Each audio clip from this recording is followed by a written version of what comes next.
সাম্প্রতিক সময়ে পাল্টাপাল্টি হামলায় উত্তেজনা ছড়াচ্ছে ইসরায়েল ও হিজবুল্লাহ।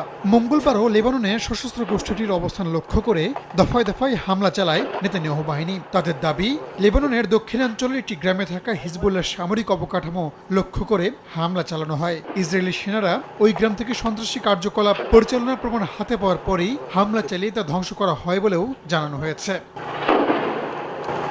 এর আগে সোমবারের হামলার ভিডিও প্রকাশ করে ইসরায়েলের প্রতিরক্ষা বাহিনী। ওই ভিডিওতেও হিজবুল্লাহর বিভিন্ন স্থাপনা ধ্বংসের দাবি করেছে তেল আবিব, যদিও কোনো হতাহতের খবর পাওয়া যায়নি। এদিকে ইসরায়েলি ভূখণ্ডে হামলা অব্যাহত রেখেছে ইরান সমর্থিত লেবাননের সশস্ত্র গোষ্ঠীটি। মঙ্গলবারও দক্ষিণাঞ্চল সীমান্তে ইসরায়েলি সেনাদের অবস্থান লক্ষ্য করে ড্রোন হামলা চালানো হয়। এ ঘটনায় এক ইসরায়েলি সেনা আহতের খবর নিশ্চিত করেছে তেল আবিব। গুরুতর অবস্থায় তাকে হাসপাতালে ভর্তি করা হয়েছে।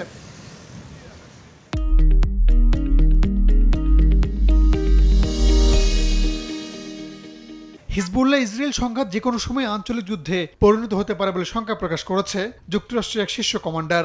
এমনকি হোয়াইট হাউস বলছে, হামাস শীর্ষ নেতাকে হত্যার জেরে ইরান ইসরায়েলে যে কোনো সময় হামলা চালাতে পারে। এমনটা হলে যুক্তরাষ্ট্র চুপ থাকবে না বলেও হুঁশিয়ার করা হয়। রাহানুল রানা, সময় সংবাদ।